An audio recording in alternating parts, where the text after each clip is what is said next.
సిద్ధార్థ్ రాయ్. ఈ movie story line చాలా సింపుల్గా ఉంటుంది అనమాట. హీరో అయితే లాజిక్స్కి ఎక్కువగా వాల్యూ ఇస్తూ ఉంటాడు అనమాట. ఎమోషన్స్ని అస్సలు పట్టించుకోడు. ఆ తర్వాత తన లైఫ్లోకి హీరోయిన్ రావడం వల్ల ఎమోషన్స్కి వాల్యూ ఎలా ఇవ్వాలో తెలుసుకుంటాడు అనమాట. ఆ తర్వాత ఏం జరుగుతుందో అనేది మెయిన్ స్టోరీ.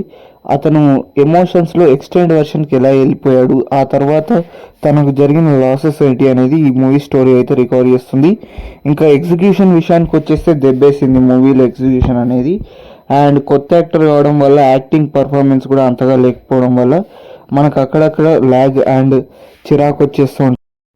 ఈ మూవీ స్టోరీని పాయింట్ టు పాయింట్ డిస్క్రైబ్ చేయడానికి నేను ట్రై చేస్తాను ఈ వీడియోలో.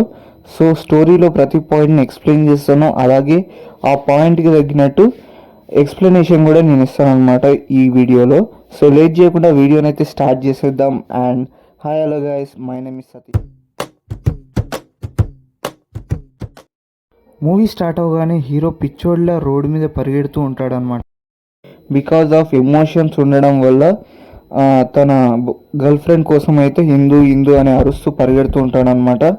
అలా పరిగెట్టుకుంటూ హిందూ వాళ్ళ ఇంటికి వెళ్ళి అక్కడ పెద్ద గొడవ చేసి అక్కడ హిందూ లేదని తెలుసుకొని మళ్ళీ బయటకు వచ్చేసాడనమాట.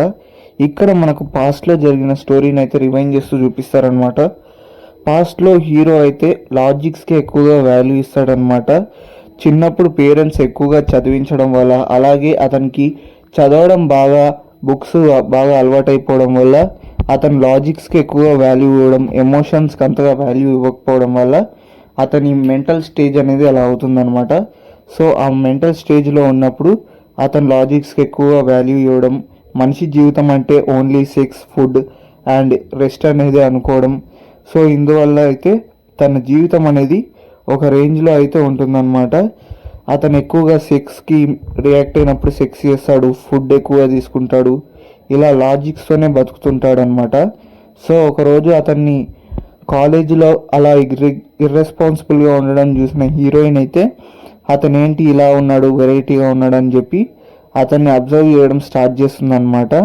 సో ఈలో కొన్ని రోజుల్లో అయితే ఒక ఫెస్ట్ అయితే జరుగుతుంది, ఒక ఐక్యూ టెస్ట్ అనమాట అది. సో ఆ టెస్ట్లో అయితే హీరోయిన్ అయితే పాస్ అవుతుందన్నమాట. హీరోయిన్కి ఫస్ట్ ర్యాంక్ అయితే వస్తుంది. అదైతే హీరోకి అంతగా నచ్చదు. అందువల్ల హీరోయిన్ లాగే హీరో కూడా ఎమోషన్స్కి ఎక్కువగా వాల్యూ ఇవ్వాలి అని అనుకుంటాడు. ఆ తర్వాత రెస్ట్ ఆఫ్ స్టోరీ అనేది చేంజ్ అవుతుందన్నమాట. ఫస్ట్ హాఫ్ వరకు లాజిక్స్కే ఎక్కువగా వాల్యూ ఇచ్చిన హీరో సెకండ్ హాఫ్ తర్వాత లవ్ చేయడం, అలాగే ఎమోషన్స్కి ఎక్కువగా వాల్యూ ఇవ్వడం అనేది స్టార్ట్ చేస్తూ ఉంటాడు అనమాట. హీరోయిన్ కూడా సిద్ధార్థ్ యొక్క లవ్ని యాక్సెప్ట్ చేస్తుంది, అలాగే అతనితో డేట్ కూడా చేస్తుంది అనమాట. ఆ తర్వాత వాళ్ళిద్దరు ఎమోషన్ బాండింగ్ చాలా పెరిగిపోవడం వల్ల ఒకరోజు పబ్కి వెళ్ళినప్పుడు ఓవర్గా ఎమోషనల్ అవ్వడం, అలాగే ఏవైనా గొడవలు జరిగితే ఓవర్గా రియాక్ట్ అవ్వడం, ఇలాంటివన్నీ చేస్తుంటాడు అనమాట. సో ఇంత ఓవర్ ఎమోషనల్గా ఉండడం హీరోయిన్కి అంతగా నచ్చదు. ఒకరోజు అయితే పోలీసులతోని గొడవ కూడా పెట్టుకుంటాడు అనమాట హీరో అయితే. సో ఆ తర్వాత హీరోయిన్ హీరోకి బ్రేకప్ చెప్పేస్తుంది. ఆ తర్వాత ఎమోషన్స్ ద్వారా పిచ్చోడైపోయిన హీరో హీరోయిన్ కోసం పిచ్చోడ్ల రోడ్ల మీద పడి తిరుగుతూ ఉంటాడనమాట.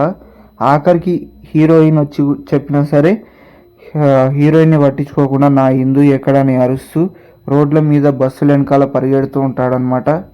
ఇంతలోపు బస్సు కింద పడైతే హీరో చచ్చిపోతాడు. ఇక్కడ లాస్ట్లో అయితే హీరో యొక్క స్టోరీ రియల్ స్టోరీ అయితే మనకు రివీల్ చేస్తారనమాట.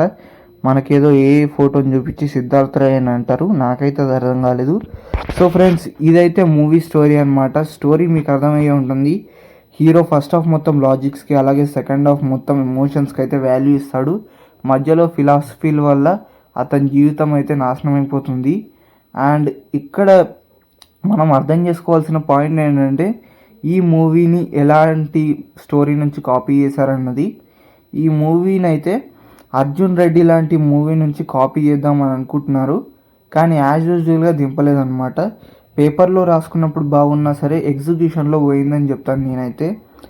అండ్ ఈ స్టోరీ ఫ్లాప్ అవడానికి మెయిన్ రీజన్ వచ్చేసి స్టోరీలో ఉన్న అన్నెసెసరీ సీన్స్ వల్ల అనమాట. ఈ మూవీని కావాలనే కాంట్రవర్సీ కోసం అయితే ఒక్క కట్ కూడా చేయకుండా ఏ ప్లేస్ కోసం